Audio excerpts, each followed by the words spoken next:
Sir मेहनत तो बहुत कर रहे हैं, ठीक है सर। सर क्लास भी सारे अटेंड कर रहे हैं, बोले ठीक है सर। सर टीचर को ब्लाइंडली भी फॉलो कर रहे हैं, बोले ठीक है सर। सर सवाल नहीं बनते। तो 50%, 50, 52, 53% पे मार्क्स जितने आते हैं उस पर तू रैंक चेक करके देख लेना। तेरी रैंक 1000, 1500 के बीच में तेरी रैंक आ जाएगी, मतलब शानदार कॉलेज मिल जाएगा तुझे। अरे भाई मॉड्यूल में अगर तू 90% सॉल्व कर ले रहा है तो इसका मतलब जे एडवांस में भी तू 90% सॉल्व कर लेगा तो तेरी रैंक टॉप 10 के अंदर आ जाएगी तेरी रैंक। आप जहां पढ़ रहे हैं, जिन सर से पढ़ रहे हैं, आप अपने सर की बातों पर ब्लाइंडली भरोसा करके उस वक्त जो सर बोले आप वो चीज फॉलो करते चले जाना। कुछ चीजें ऐसी होती हैं कि जो बच्चों को डाइवर्ट कर देती है पढ़ने से। पेशेंस बना के रखना है बेटा और टिके रहना है। 10 में से 4 सवाल बने, 10 में से 6 सवाल बने, दोनों में खुश रहो, मोटिवेटेड रहो। जो सवाल नहीं बने उन सवालों से सीखने की कोशिश करें और लाइफ में और चैप्टर्स में और फिजिक्स में आगे बढ़ते रहें। हेलो मेरे प्यारे प्यारे स्टूडेंट्स, तो भैया आज हम एक ऐसी प्रॉब्लम के बारे में डिस्कस करने जा रहे हैं जो कि मेजॉरिटी ऑफ द बच्चों को अक्सर फेस करनी पड़ती है, specially for the 11th class का बच्चा जो 10th क्लास से पास होकर 11th क्लास में जेईई एडवांस की, जेईई मेंस की प्रिपरेशन करने जाता है। उसको अक्सर ये प्रॉब्लम फेस करनी पड़ती है, जिसमें पहली है सर मेहनत तो बहुत कर रहे हैं, ठीक है सर। सर क्लास भी सारे अटेंड कर रहे हैं, बोले ठीक है सर। सर टीचर को ब्लाइंडली भी फॉलो कर रहे हैं, बोले ठीक है सर। सर सवाल नहीं बनते, ठीक है, बोले सब कुछ कर रहे हैं लेकिन सवाल नहीं बनते सर। तो आज हम इस वीडियो में, छोटी सी वीडियो में, हम ये पूरी कोशिश करेंगे जानने के बारे में कि वह कौन कौन सी वजह है जिनकी वजह से सवाल नहीं बनते हैं और उनका समाधान क्या है। क्या हम ऐसा करें कि आपके सवाल पहले के मुकाबले और ज्यादा बन सके। क्लियर है? ठीक है भाई साहब। तो सबसे पहले मैं आपको एक चीज बोलना चाहूंगा कि भाई देख, सवाल नहीं बनते से ज्यादा इंपॉर्टेंट चीज है कि कितने % सवाल नहीं बनते। मतलब ये क्या कह दिया आपने? मैंने कहा मैं ये कहना चाह रहा हूं भैया कि सवाल नहीं बनते से ज्यादा इंपॉर्टेंट क्वेश्चन है कि कितने % सवाल नहीं बनते। भाई ये बता कितने नहीं बनते। मतलब आप में से हो सकता है ऐसे बच्चे भी जिनको अगर मैं 10 सवाल दूं तो 10 में से 7 सवाल वो कर ले। अब 7 सवाल तूने कर लिए और 3 सवाल तू नहीं कर पाया। अब तू उस 3 सवाल को लेकर बैठकर रोना शुरू कर दे, मुझसे तो सवाल नहीं बनते, मुझसे तो सवाल नहीं बनते, मुझसे ये 3 सवाल नहीं बने। अरे भाई आप यहां पर जेईई मेंस और जेईई एडवांस की प्रिपरेशन करने के लिए जा रहे हो तो सबसे पहले तो आप ये जो एग्जामिनेशन जिसके प्रिपरेशन आप करने जा रहे हो इसकी साइकोलॉजी समझो। ठीक, सबसे बड़ी प्रॉब्लम जो मैंने मोस्ट ऑफ द बच्चों के अंदर फेस की है वो ये है, भाई तूने 10th क्लास दिया था।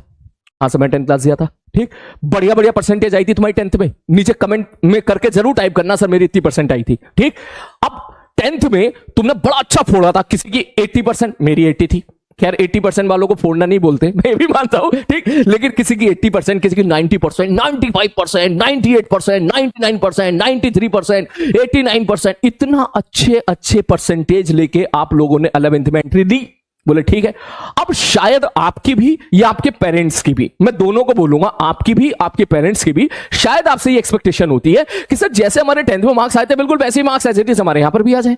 ठीक, जो कि प्रैक्टिकली पॉसिबल है ही नहीं यहां पर। क्यों? क्योंकि एग्जामिनेशन ही अलग है। यहां पर बेटा तूने 50% कर लिया ना जेईई एडवांस में तो तेरी 1000 के आसपास तेरी रैंक आ जाएगी। 1000 के आसपास तू चेक करके देख लेना, कोई सा भी जेईई एडवांस का तू रिजल्ट चेक करके देख लेना। अभी गूगल पे जाके चेक कर लेना अगर तुझे मेरी बात पर भरोसा नहीं हो रहा हो। तू 50%, 50, 52, 53% पे मार्क्स जितने आते हैं उस पे तू रैंक चेक करके देख लेना। तेरी रैंक 1000, 1500 के बीच में तेरी रैंक आ जाएगी, मतलब शानदार कॉलेज मिल जाएगा तुझे। अब तू उम्मीद लगा के बैठा है कि सर मैं तो लेके आऊंगा उतनी, मैं तो इतने सवाल करूंगा जितने सवाल जो हमारे 10th क्लास में बनते थे। 10th में तो मेरे 98 आई थी तो यहां भी 98 आना चाहिए। प्रैक्टिकली नॉट पॉसिबल यार, क्या बात कर रहा है तू। ठीक, तो आज हम इसी तरह की चीजों पे डिस्कशन करेंगे। तो सबसे पहले तो मैं आपको एक बात बता देता हूं कि कितने % सवाल बनना जरूरी है जिससे तू ये आइडिया लगा ले कि तेरी प्रिपरेशन सही जा रही है या नहीं जा रही है। तो ये मेरा पर्सनल डाटा है जो थोड़ा बहुत ऊपर नीचे हो सकता है, मैंने यहां पे लिख दिया है समय बचाने के लिए। क्या कि सर अगर आप बात करो जेईई एडवांस की, ठीक, तो जेईई एडवांस में जेईई एडवांस लेवल के जो क्वेश्चंस है, क्योंकि बेटा काफी सारे बच्चे आई होप यहां पर पीडब्ल्यू के मॉड्यूल्स हो गए हैं या हमारा जो भी स्टडी मटेरियल है वो उस हिसाब से आप अपनी प्रिपरेशन कर रहे हो। तो हमारा जो जेईई एडवांस की प्रिपरेशन का मॉड्यूल बनाया हुआ है या किसी भी दूसरे इंस्टीट्यूट का मॉड्यूल जो भी बनाया गया है वो इस बात को ध्यान में रख के बनाया गया है कि तेरे को किसी ना किसी दिन तो जेईई मेंस और जेईई एडवांस लेना है, तो वो उसी हिसाब से बनाया गया है। तो इसका मतलब क्वेश्चन भी उसी प्रोपोर्शन में बनने चाहिए।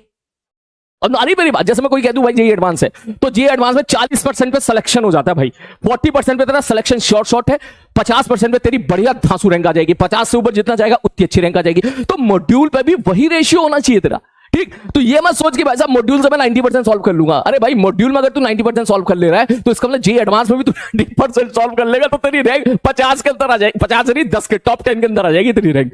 समझ रहा है मैं क्या कहना चाह रहा हूं? ठीक, तो ये एग्जामिनेशन की साइकोलॉजी तेरे को समझनी पड़ेगी, जिसमें सबसे पहली बात ये है क्या कि अगर तेरा 10% से कम मार्क्स बनने जी एडवांस के लिए तो yes it is very problematic है। ठीक, इसका मतलब आप बिल्कुल पढ़ाई लिखाई बिल्कुल नहीं कर रहे हो, मेहनत करो, खूब अच्छे से चीजें को एक एक बेसिक चीजों को ध्यान से पढ़ो। किस तरीके से सर आपको जो है चीजें चैप्टर उठाते हैं, किस तरीके से टॉपिक्स उठाते हैं, उनकी डेफिनेशंस क्या है, इस पे अच्छे से फोकस करो बेटा।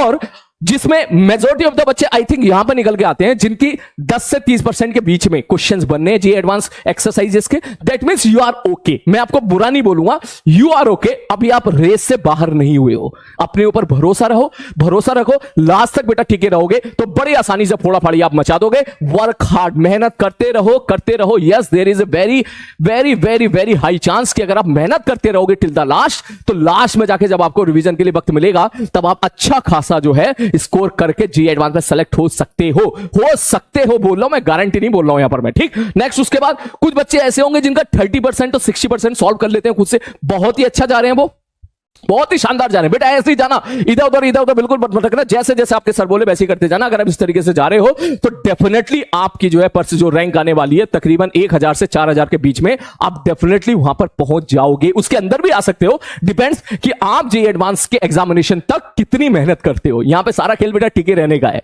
लास्ट तक टिके रहोगे बढ़िया रैंक निकाल दोगे, कोई बड़ी बात नहीं है। और हो सकता है आप में कुछ बच्चे ऐसे हो जो 60% से ज्यादा क्वेश्चन अपने से सॉल्व कर लेते हो जे एडवांस की एक्सरसाइज के या मॉड्यूल में जो जी एडवांस लेवल 3 के क्वेश्चंस होते हैं वो वाले, तो इन दैट केस आप बहुत ही शानदार जा रहे हो, ऐसे ही जाते रहो। 100% तो यहां पॉसिबल है ही नहीं, यकीन नहीं होता भैया चेक करके देख लेना, जितने टॉप 100 में आए हुए बच्चे हैं उनकी भी आज तक कभी 100% नहीं आई है। ठीक, अब थोड़ा जेमेंस का लेवल डाउन होता है, ऑल दो पिछले 2-3 सालों में जेमेंस का लेवल 4 सालों में बहुत ज्यादा गिर गया है, लेकिन हम बहुत ज्यादा गिर गया है कि हिसाब से आप प्रिपरेशन नहीं करोगे, आप प्रिपरेशन करोगे उस हिसाब से जिस हिसाब से आपके सर करा रहे हैं, क्योंकि कुछ नहीं बोल सकते, कभी पेपर का लेवल कभी एकदम से राइज भी कर सकता है, कभी डाउन भी हो सकता है। आप तो फिजिक्स है, फिजिक्स ही तरीके से पढ़ो, लेकिन फिर भी एक रफ आइडिया मैंने लिया है, this is not exact data, लेकिन मेरे पॉइंट ऑफ व्यू से जो मुझे ठीक लगता है कि अगर जेईई मेंस में 10 में से 2 सवाल से भी नहीं बनने हैं आपके, 10 में से 2 भी नहीं बन रहे हैं आपके, या 2 से कम बन रहे हैं, इसका मतलब प्रॉब्लमेटिक है बेटा, मेहनत नहीं कर रहे हो। और अगर आपकी 20 से 25% बने, इट्स ओके, आप मेहनत करो और मेहनत करो। 20 से 25% अगर आप क्वेश्चन, 20 से 35% क्वेश्चन आप बना रहे हो तो और मेहनत करो। और अगर आपके 35 से 70 के बीच में 35% से 70% के बीच में आपके क्वेश्चन बनने हैं, इसका मतलब बहुत अच्छा जा रहे हो, मतलब 10 में से 7 सवाल आप कर ले रहे हो, दैट इज ओके, बहुत ही शानदार है। और मेहनत करो ऊपर बढ़ाने की। लेकिन यहां पे ऐसे बच्चे भी होंगे जो 70 से 90% बच्चे स्कोर कर लेते हैं। मैं ऑफलाइन क्लास में भी और यहां पर लाइव क्लास और जो है ऑनलाइन क्लास में भी ऐसे काफी सारे बच्चों को जानता हूं जिनका स्कोर 70%, 80%, 90%, 100% तक चला जाता है। इसका मतलब वो सारे बच्चे बहुत अच्छा कर रहे हैं। इसी प्रकार अपनी मेहनत को करते रहें। तो ये तो हुआ मेरे भाई ये कि कितने परसेंट हमारे बनने चाहिए। अगर आप यहां से लेके इस जोन में हैं और यहां से लेके मेरे भाई इस जोन में हैं, तो बेटा बिल्कुल पैनिक ना हो, अपने ऊपर भरोसा रखें, बिल्कुल अपने ऊपर भरोसा रखें, पॉजिटिव रहें और बढ़िया तरीके से फोड़ा फाड़ी मचाएं। यकीन कर, अगर तू ऐसे ही पढ़ता रहेगा तो जैसे जैसे तू आगे बढ़ता चला जाएगा, डेफिनेटली तेरे मार्क्स और तेरा कॉन्फिडेंस दोनों बढ़ता चला जाएगा। अब बात करते हैं कि सर वो क्या वजह है जिनकी वजह से प्रॉब्लम्स आती है, जिनकी वजह से हमारे क्वेश्चन नहीं बनते हैं। जिसमें सबसे पहले लैक ऑफ प्रैक्टिस। मतलब सर एक चैप्टर है, अभी पढ़ा, सर ने पढ़ा दिया, समझ में आ गया, खत्म, किताब तेरी बंद होगी। नेक्स्ट डे जब वो लेक्चर आया तो उसी दिन आपकी क्लास बुक जो कॉपी है वो ओपन हुई, आपने घर पे जाकर उसके साथ वक्त बिताया नहीं, आपने उन क्वेश्चंस को जो है सॉल्व किया ही नहीं, आपने रफ कॉपी पे उन सारे क्वेश्चंस को बढ़िया तरीके से खुद के साथ कभी सॉल्व नहीं किया। तो this is one of the reason कि आप प्रैक्टिस कम करते हो, क्लास में ही आपकी कॉपी बंद होती है, क्लास में ही आंखें खुलती है। तो ऐसा करेगा तो यार जाहिर सी बात है, तू मेहनत तो कर नहीं रहा ना, और जब मेहनत नहीं कर रहा तो सवाल तो नहीं बनेंगे। दूसरी जो कि मोस्ट ऑफ द स्टूडेंट्स में देखी जाती है कि रेगुलरिटीज इन द क्लास। बच्चा क्या करता है, एक दिन क्लास देखी, एक दिन क्लास करी, specially for the online class, 2 दिन क्लास नहीं करी उसने, तीसरे दिन फिर वो आ गया क्लास में। अब वो सोच रहा है कि यार 2 लेक्चर का बैकलॉग हो गया, चलो मैं इसको जल्दी जल्दी 2x पे देख लेता हूं, 3x पे देख लेता हूं। फिर उसने जल्दी लेक्चर देख लिए और दिमाग में पकड़ी खिचड़ी का मतलब समझ रहा, सारे कंसेप्ट मिक्स हो गए, इधर के इधर हो गए, इधर के इधर हो गए। फिर वो गया चौथे लेक्चर में, साला कुछ समझ में आया, चल गया रहा यार, है ये तो यहां पढ़ा था, ये तो यहां पढ़ा था, वो तो कंफ्यूज हो गया, वो तो डेफिनेशन में ही उलझ गया। एग्जाम्पल के तौर पे मैं तो सब बोलूं टेंजेंशियल एक्सीलरेशन क्या होता है, तो पता चला टेंजेंशियल एक्सीलरेशन क्या होता है। सर कभी तो क्या मैं तो rate of change of speed होता है, कभी कहते थे स्पीड को डिफरेंशिएट कर दो तो टेंजेंशियल एक्सीलरेशन होता है, कभी कहते थे एक्सीलरेशन का वो कंपोनेंट जो वेलोसिटी की तरफ होता है उसको टेंजेंशियल। समझ रहा मेरी बात? तीनों बातें मैं एक ही बोल रहा हूं, लेकिन तूने इस आर्टिकल के साथ वक्त नहीं बिताया जितना वक्त बिताना चाहिए था तेरे को। तू बहुत जल्दबाजी में तूने लेक्चर स्किप किए और जल्दबाजी में बहुत सारी चीजें बहुत कम समय में पढ़ पढ़ के तू आगे निकल गया। तो ये प्रॉब्लम तो तेरे को आनी ही आनी है। नेक्स्ट, उसके बाद अगला, continuously study for the many hours. ये पॉइंट्स मैंने पर्सनली फील किया है बच्चों के अंदर कि कभी कभी ऐसा होता है कि तू 7-8-9 घंटे तक लगातार पढ़ रहा है, ठीक, सुबह, क्योंकि अलग अलग बच्चे का स्केड्यूल अलग अलग होता है। मैं ये नहीं बोलूंगा कि ऐसा स्केड्यूल फॉलो कर, अभी के लिए जो तुझे अच्छा लग रहा है वो फॉलो कर, पढ़ाई तेरी होनी चाहिए। लेकिन मैं ऐसा नोटिस किया कि कोई बच्चा है बेचारा, उसने सुबह से 8 बजे से पढ़ना स्टार्ट किया, ठीक, और जब 8 बजे से पढ़ना स्टार्ट किया वो 1 बजे तक पढ़ा, ठीक है भाई साहब, 1 बजे तक पढ़ा, 1 बजे उसने खाना खाया, ठीक है, 5, 10, 15, 20 मिनट वो इधर उधर थोड़ा सा रिलैक्स हुआ या बात कर ली मम्मी पापा से, और 2 बजे वो पढ़ने फिर बैठ गया, बोले ठीक है, और शाम के 6 बजे तक लगातार वो केमिस्ट्री पढ़ रहा है, ठीक है, और उसके बाद 6-7 बजे उसने फिर सबक फिजिक्स उठा ली, अब वो सवाल करने जा रहा है। तो भाई तुझसे क्या यार, वो तो किसी से भी सवाल नहीं बनेंगे।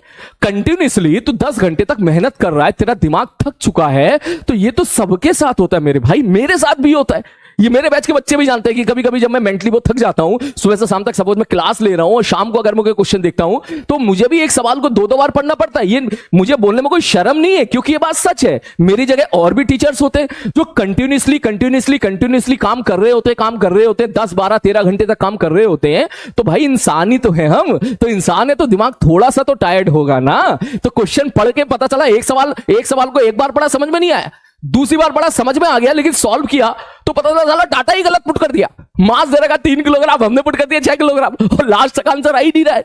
तो this is one of the reason कि भाई साहब यहां पर जो है क्वेश्चन नहीं बन रहा है। तो इन दैट केस मैं आपसे ये बोलूंगा, अगर ऐसा केस है तो थोड़ा सा जो है, पहली बात तो पैनिक मत हो, इसमें आपकी कोई प्रॉब्लम नहीं है। जब भी कभी बैठो तो थोड़ा सा फ्रेश माइंड से बैठो, क्योंकि एग्जामिनेशन तो आप फ्रेश माइंड के साथ देते हो, ठीक है भाई। उसके बाद नेक्स्ट कुछ टॉपिक्स, जो कि बहुत इंपॉर्टेंट चीज यहां पर बोलने वाला हूं मैं, कि कुछ टॉपिक्स ऐसे हैं जो सच में टाइम टेकिंग है, स्पेशली तुम्हारे लिए 11th क्लास के बच्चे के लिए।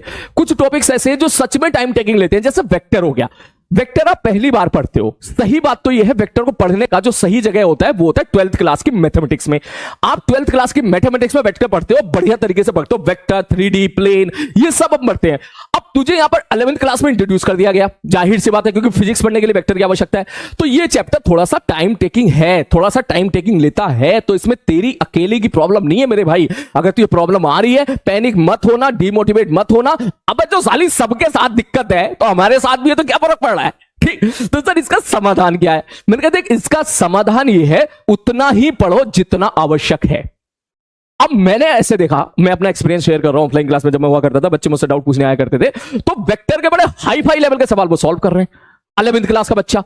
अब वो सवाल उससे बन नहीं रहा, बेवजह वो रो रहा है, कह रहा है मुझे सवाल नहीं बना। अरे भाई, जब तू 12th क्लास में वेक्टर, डिफरेंशिएशन, इंटीग्रेशन जब अच्छे लेवल की पढ़ लेगा ना, यहां एक 12th क्लास का बच्चा जो मेरी बात सुन रहा है ना, वो मेरी भावनाओं को समझ रहा होगा कि सर आप बिल्कुल सही कह रहे हो। और अगर आपको ऐसा लग रहा है कि सही कह रहे हो तो नीचे कमेंट में जरूर टाइप करें कि हां सर आप सही कह रहे हो, कि sir differentiation, integration, area under curve, maxima, minima, vector, basic mathematics, ये चीजें आप 12th क्लास में बहुत अच्छे लेवल पे जाके पढ़ोगे। यहां पे तो हमें उतना पढ़ना है जितना हमको फिजिक्स में आवश्यक है। समझ मेरी बात को, हमको वेक्टर में पीएचडी हासिल नहीं करनी है, हमको बेसिक मैथ्स में पीएचडी हासिल नहीं करनी है, हमको ट्रिग्नोमेट्री में बड़ी बड़ी इक्वेशंस को सॉल्व नहीं करना है। हमें यहां पर इतना सीखना है जितना हमें फिजिक्स में आवश्यक है। एंड आई होप आप में से काफी बच्चे ऐसे होंगे जिनका वर्क पावर एनर्जी समाप्त होने वाला होगा, या जिनका न्यूटन लॉ ऑफ मोशन समाप्त होने वाला होगा। तो जो हमारी एक्चुअल फिजिक्स स्टार्ट हुई है, रियल फिजिक्स, जो कि काइनेमेटिक्स के बाद स्टार्ट होती है, तो खुद चेक करके देख ले उसमें कितने ट्रिग्नोमेट्रिक इक्वेशंस की जरूरत पड़ती है, कितने बड़े बड़े डिफरेंशिएशन की जरूरत पड़ती है, कितने बड़े बड़े इंटीग्रेशन की जरूरत पड़ती है, कितने वेक्टर की जरूरत पड़ती है, बहुत ही बेसिक फंडामेंटल की आवश्यक पड़ती है।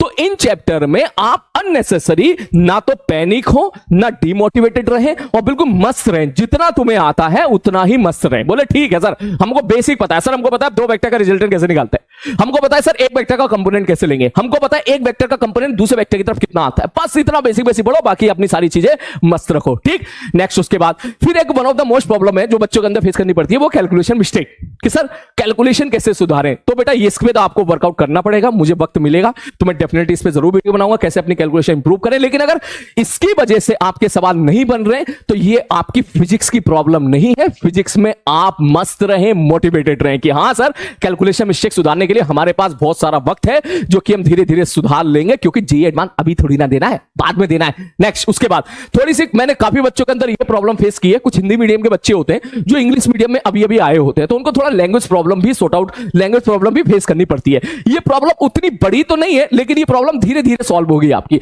ऐसे नहीं है कि मैं आज कुछ करा दूं तो एकदम सॉल्व हो जाएगी। ये जो प्रॉब्लम है लैंग्वेज प्रॉब्लम, ये आपकी सॉल्व तभी होगी जब आप खुद से खूब सारे क्वेश्चंस की प्रैक्टिस करो। बहुत सारे क्वेश्चन लगा, खुद से लगा। मास्टर से मत करेगा, तू कहेगा ना मास्टर सवाल लिख लिख के पढ़वा दे, मेरी लैंग्वेज प्रॉब्लम सॉल्व हो जाएगी। ऐसे सॉल्व नहीं होगी, तेरे को खुद करना पड़ेगा।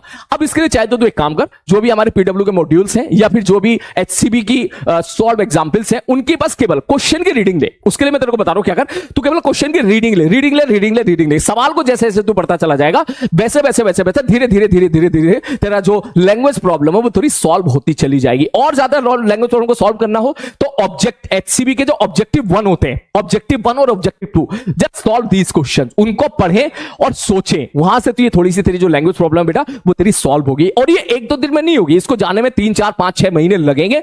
और स्पेशली वो बच्चे जो हिंदी मीडियम से इंग्लिश मीडियम में आए हैं, उनको तो भाई साहब ये प्रॉब्लम ज्यादा देर तक फेस करनी पड़ सकती है। लेकिन जेईई एडवांस अभी थोड़ी ना देना है, जेईई एडवांस तो बहुत बाद में है। और जेईई एडवांस अगर बहुत बाद में, अभी तो तेरे लिए मुझे लग रहा है ऑलमोस्ट 1.5 से 2 साल है, तब तक ये प्रॉब्लम सॉल्व हो जाएगी। अगर तू मेहनत करेगा तो तब तक नहीं, उससे पहले ही हो जाएगी। विद इन 5-6 महीने के अंदर धीरे धीरे तुझे चीज फील आना स्टार्ट हो जाएगी कि हाँ सर अब हम जो है क्वेश्चन को समझ पा रहे हैं कि क्या क्वेश्चन वो गिवन कर रहा है। नेक्स्ट, उसके बाद एक बहुत वन ऑफ द इंपॉर्टेंट चीज है जो मैंने यहां पर फेस की है कि आपका डेली प्रैक्टिस सेशन वो वेरी करेगा। मतलब सपोज मैंने आज तेरे को 10 सवाल दे दिए, तो हो सकता है आज तू 10 में से 8 कर ले, हो सकता है कल तो 10 में से 9 कर ले, हो सकता है परसों तो 10 में से 5 कर पाए, हो सकता है 10 में से 2 कर पाए। क्योंकि हमारे सामने ऐसा मटेरियल है जिसमें आसान सवाल भी है, मुश्किल भी है, एवरेज भी है, टफ भी है। तो जो प्रैक्टिस सेशन तू ले रहा है, जो डीबीबी तू सॉल्व कर रहा है, जो होमवर्क तू सॉल्व कर रहा है, उसमें ये बोल नहीं सकते कि उस गिवन जो क्वेश्चंस तुझे दिए गए हैं वो कितने आसान है कितने टफ है। तो ये वेरी करता रहता है, इसलिए पैनिक बिल्कुल ना हो।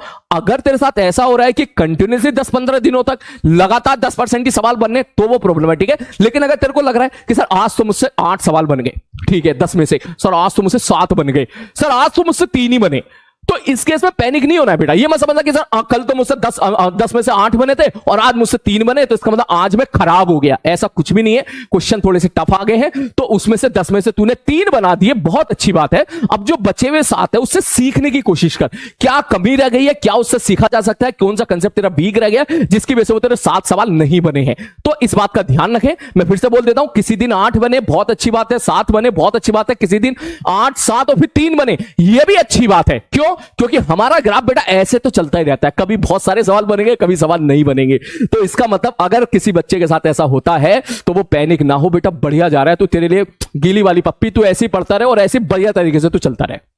बहुत बारी बात, ऐसे ही चलता रहे, बिल्कुल बढ़िया जा रहा है। तो यकीन मान, अगर ऐसे ही चलता जाएगा तो जैसे तू जेईई मेंस और जेईई एडवांस का पेपर देगा आएगा, धांसू रिजल्ट तेरा निकल के आएगा। ऐसे बच्चे भी नीचे जरूर कमेंट करेंगे सर हमारे साथ भी ऐसा होता था। लेकिन अब हम आपको प्रॉमिस करते हैं कि इन दैट केस हम आज के बाद कभी भी इस प्रकार से डीमोटिवेट नहीं होंगे। नेक्स्ट, उसके बाद अगला, कुछ चैप्टर्स ऐसे होते हैं बेटा, नेक्स्ट एक पॉइंट ये भी है कि कुछ चैप्टर्स ही ऐसे होते हैं जो बहुत टाइम टेकिंग होते हैं, जो कि टाइम खाते हैं। जैसे रोटेशन हो गया, रोटेशन तक आप पहुंचे नहीं हो, जब आप पहुंचोगे तब आपको रियलाइज होगा कि वहां पर रोटेशन में कुछ क्वेश्चंस ऐसे होते हैं, कुछ जो है आर्टिकल्स ऐसे होते हैं जिसमें थोड़ा सा टाइम हमको लगता है। वहां पे मैथ्स भी आती है, वहां पर पूरी फिजिक्स इंट्रोड्यूस हो जाती है, वहां पर बर्नौली थ्योरम भी लग जाती है, वहां पर काइनेमेटिक्स भी आ जाती है, न्यूटन ऑफ मोशन भी आ जाता है, फ्रिक्शन भी आ जाता है, सब कुछ आता है। तो वहां बच्चों को थोड़ा सा प्रॉब्लम आता है कुछ समझने में। इसमें तेरी प्रॉब्लम नहीं है, ये अक्सर बच्चों की प्रॉब्लम्स होती है। तो इन दैट केस आपको वही चीजें फॉलो करनी है जो आपके सर आपको बोले, क्योंकि आई थिंक 11th क्लास में अभी भी कहीं पर रोटेशन तक नहीं पहुंचे हैं, तो इसके बारे में मुझे बोलना अभी तक बिल्कुल नहीं है। मैं बस यही बोलूंगा, आप जहां पढ़ रहे हैं, जिन सर से पढ़ रहे हैं, आप अपने सर की बातों पर ब्लाइंडली भरोसा करके उस वक्त जो सर बोले आप वो चीज फॉलो करते चले जाना। उसके बाद ये प्रॉब्लम के बाद अब आइए कुछ चीजें जो मैंने पर्सनली नोटिस की है कि कुछ चीजें ऐसी होती है कि जो बच्चों को डाइवर्ट कर देती है पढ़ने से। जैसे कि सबसे पहले few topics are really time taking to digest। जैसे मैंने एक छोटा सा एग्जांपल वेक्टर कर लिया। अब एक वेक्टर चैप्टर है, 11th क्लास का बच्चा है बेचारा, 10th क्लास से पास हो गया है।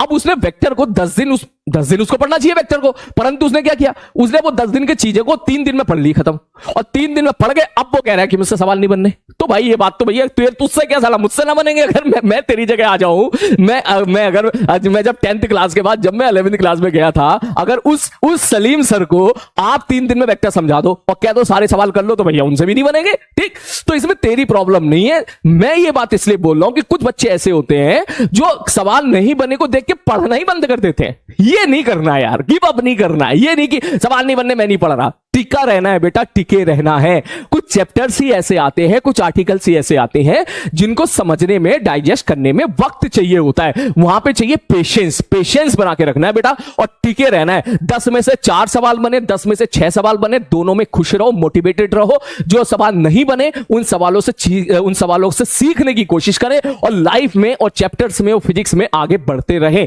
दूसरा जो मैंने एक और बहुत, ये मेरे ऑफलाइन का एक्सपीरियंस है जो मैंने यहां पे फेस किया कि सर यहां पर कुछ एग्जामिनेशन में जो आप लोग टेस्ट पेपर देते हो उसके रिजल्ट के बेसिस पे मैंने देखा काफी बच्चे गिव अप कर देते हैं। जैसे एक बच्चा आया, मैं अपना एक्सपीरियंस शेयर कर रहा हूं 2-3 साल पहले का। ठीक, एक बच्चा आया, उसने सोचा कि सर मैं तो फोड़ूंगा, मैं तो शानदार रैंक लेके आऊंगा, 100 के अंदर रैंक लाऊंगा, ये है वो है। और उसने जो पहला चैप्टर होता है यूनिट एंड डायमेंशन में, उसके मार्क्स उसमें कम आए। जैसे उसके मार्क्स उसमें कम आए, वो भाई साहब बिल्कुल एक तरीके से पैनिक हो गया।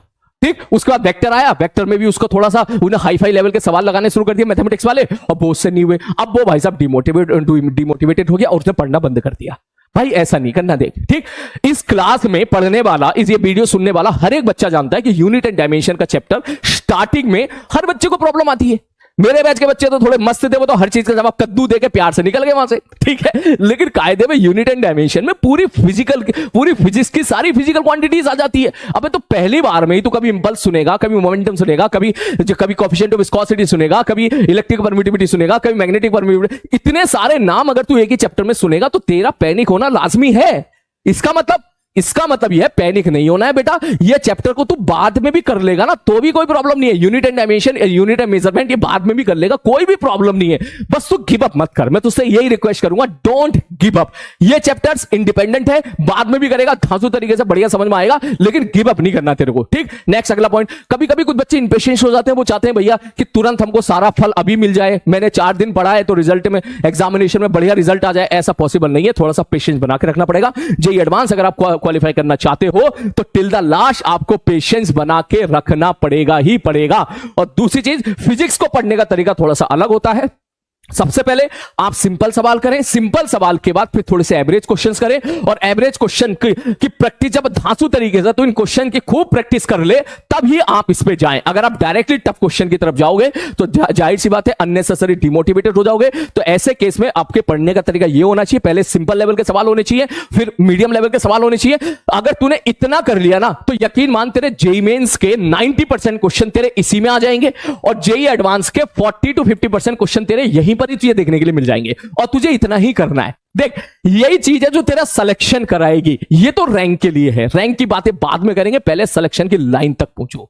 आई बात समझ में? नेक्स्ट आगे बढ़ते हैं। उसके बाद फिर मैंने कुछ चीजें यहां पर जो है लिखी है, थोड़ा सा मैं आपको 2-3 मिनट का टाइम और लूंगा। क्या कि इन बातों का विशेष ध्यान दें। अगर आप इन बातों का ध्यान देंगे तो आपके नंबर ऑफ क्वेश्चन जो है पहले से ज्यादा बेटर बनना स्टार्ट होंगे। जैसे कि सबसे पहले मस्त रहे, पॉजिटिव रहे और मजा ले फिजिक्स का। इसको as a subject, as a burden की तरीके से ना ले, मैं तो बोलूंगा इसको एज ए योर जीएफ की तरीके से ले। आई होप तो समझ गया होगा। मजा ले इसके साथ, खेले इसके साथ, सवालों के साथ खेलो। ठीक, फील करो फिजिक्स को। फिजिक्स फील करने की चीज है बेटा, फील करो इस चीज को। और उसके साथ थोड़ा सा अपना मैथमेटिक्स और कैलकुलेशन थोड़ी इंप्रूव करो, क्योंकि जेईई मेंस और जेईई एडवांस के लिए इस चीज की बहुत ज्यादा आवश्यकता है। आपको अभी जेईई एडवांस, जेईई मेंस नहीं देना है। यू हैव इनफ टाइम, कम से कम 1.5 से 2 साल का टाइम है। कोई प्रॉब्लम है तो मिलजुल के हम खत्म करेंगे, टेंशन मत लो। ठीक, बस तुम पढ़ते रहो, गिव अप नहीं करना है बेटा। उसके बाद पेशेंस रखना है। Patience is the success of keys. हमेशा याद रखना भैया, पेशेंस बहुत जरूरी है। ये मस्ट कंडीशन है। कोई सवाल नहीं बने, कम बने, टेस्ट में कभी कम मार्क्स आए, कभी ज्यादा मार्क्स आए, इसके बारे में पेशेंस बना के रखना है। और हां, टेस्ट में कैसे मार्क्स इंप्रूव करें इसके बारे में हम फ्यूचर में कोई वीडियो बनाएंगे किस तरीके से आपको जो है टेस्ट के बारे में, टेस्ट के मार्क्स आपको इंप्रूव करने हैं। लेकिन अभी के लिए अगर किसी दिन किसी टेस्ट में आपके मार्क्स कम आ रहे हैं, गिव अप ना करें, बिल्कुल टिके रहें। नेक्स्ट, उसके बाद एनसीईआरटी थ्योरी से दूर रहें, क्योंकि वो थ्योरी बिल्कुल थोड़ी सी कॉम्प्लिकेटेड है, तुम्हारी एक बार में समझ में आएगी नहीं। एनसीईआरटी थ्योरी को एक तरफ पटक दे। उसके बाद जो सर आपको पढ़ा रहे हो, जैसे मैं पढ़ा रहा हूं तो मेरे बैच के बच्चे, कोई दूसरे सर पढ़ाए तो दूसरे बैच के बच्चे, तो वो सारे बच्चे जो हैं, वो सारे बच्चे अपने अपने सर को फॉलो करें, और अपने अपने सर को अगर आप फॉलो करोगे तो हमेशा सुखी रहोगे, हमेशा टेंशन फ्री रहोगे। उसके बाद जितने भी क्लास में क्वेश्चन कराए गए हैं, कम से कम 2 से 3 बार बेटा सॉल्व करें, क्योंकि क्लास नोट्स में जो सवाल कराए जाते हैं ना, टीचर बहुत सोच समझ के उन सवालों को क्लास में करवाता है। किताब अलग चीज होती है, क्लास में जो क्वेश्चन करा दिए ना टीचर ने, वो बहुत सोच समझ के कराए जाते हैं, तो वो आपके कंसेप्ट बिल्डअप करने के लिए बहुत इंपॉर्टेंट होते हैं। उन क्वेश्चन को 2 से 3 बार सॉल्व करो। मैं बात गारंटी के साथ कह सकता हूं कि आज के टाइम पर, अपने बारे में तो बोल ही रहा हूं लेकिन बाकी सब लोगों के बारे में बोल देता हूं, कि आज के टाइम पर क्लास में कराए हुए सवाल बेटा तूने अगर कर लिए ना, तो 80% क्वेश्चन जेईई मेंस का तुझे वहीं से देखने के लिए मिल जाएगा, 70% क्वेश्चन, और जेईई एडवांस का भी काफी मटेरियल तुझे वहीं से देखने के लिए मिल जाएगा। इसलिए blindly follow your class notes. उसके बाद solve each question till the last. ये मैंने काफी बच्चों के अंदर प्रॉब्लम देखी है कि बच्चा क्या करता है, हाँ इसको ऐसा कर दो, ऐसा कर दो, ऐसा कर दो, हो जाएगा, ऐसे सोचता है वो। तो जरूरी नहीं है कि भाई साहब ऐसे कर दो तो हो जाएगा। मेरे भाई ऐसा ना, ये रहा पेन, ये रख कॉपी, लिख के दिखा कैसे करेगा। लिख के दिखा, फॉर्मूला बता कैसे लिखेगा, वैल्यू पुट कर, तब मानूंगा मैं कैसे करेगा। बिल्कुल उसी प्रकार जो है, write the data on the question पर till the solving the questions. काफी चीजें ऐसी भी होती हैं बेटा, क्वेश्चन जब हम सॉल्व कर रहे होते हैं तो हमें समझ में नहीं आता साला सॉल्व कैसे होगा, तो उसका 1 2 3 की है, चाहे तो तू नोट कर ले। सबसे पहले जो जो चीजें गिवन है वो लिख लो, ठीक, लिखेगा तो दिखेगा। अगर तू जो चीज लिखी है ना, वो अगर तू लिख लेगा ना, जो गिवन है लिख लेगा, तो दिखना स्टार्ट हो जाएगा। दूसरी चीज, उससे रिलेटेड अगर तेरे सामने कोई फॉर्मूला तेरे को याद हो तो वो फॉर्मूला भी लिख ले। जैसे ही तू वो फॉर्मूला लिख लेगा तो तेरा दिमाग चलना स्टार्ट हो जाएगा कि अच्छा, तू वो फॉर्मूला भी लिख लेगा ना, तो फॉर्मूला देख के तू याद आने लगेगा, यार इस फॉर्मूले में ना इस चीज की आवश्यकता है। फिर सवाल की तरफ देखेगा, हाँ ये गिवन है, ये गिवन है। तो इस प्रकार से भी दिमाग चलना स्टार्ट हो जाता है। तो ये 2 चीजें बहुत इंपॉर्टेंट है जो मैं बोल रहा हूं। सबसे पहली बात, कोई भी क्वेश्चन हो जो डाटा गिवन हो उसको देख के लिख लो, पहली बात। दूसरा, जो भी डाटा गिवन है वो लिख ले, और दूसरी बात, उससे रिलेटेड जो भी फॉर्मूला तेरे को याद हो वो फॉर्मूला आप वहां पर लिख लो। अगर आप वो देखोगे तो आपके अंदर काफी हद तक इंप्रूवमेंट आएगा ही आएगा।